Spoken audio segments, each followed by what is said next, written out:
ofwenyore kaka in ok bi konyo kanyo kuma koro waneno ka ng'anyo chako kethore.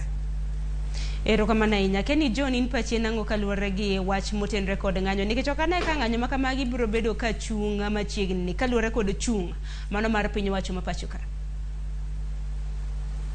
Ng'anyo konego chung', ng'anyo kopo ni jopiny nigi gima tero gi e ng'anyo to jopiny onego dhi adhiya ng'anyo mok wachi ni onego chung'.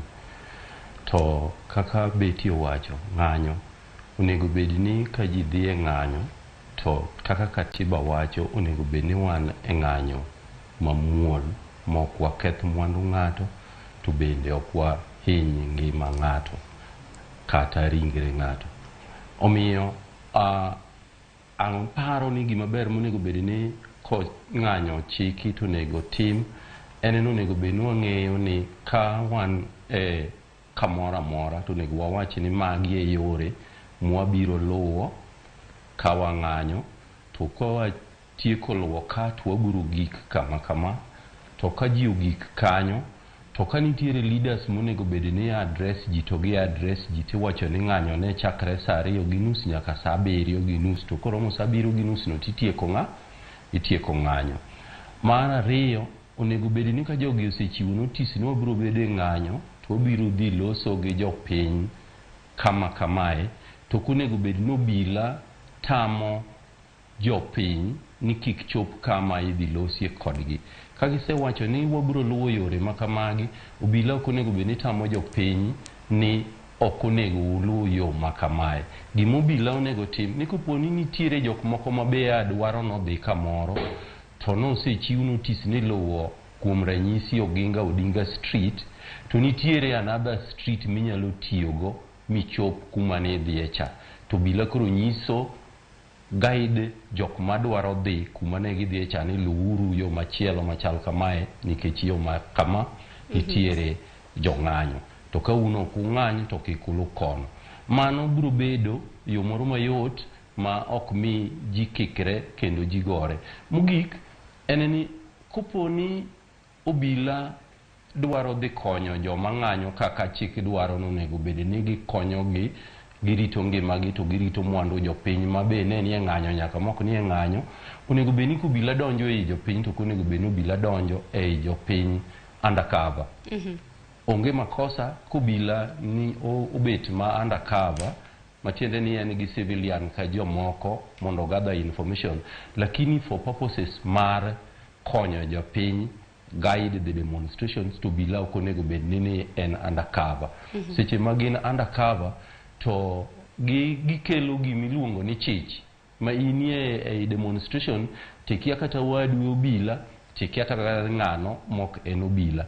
Ka chich makamano osebetie to thuwe donjo ei ji kendo koko bet ma samoro japiny biro galo nohinyo ng'ama ok obila to karo hinyo ng'ama obila. Obila be nyalo donjre gi mako japiny kae jopiny resist nikech ok ong'eyo ni mano obila.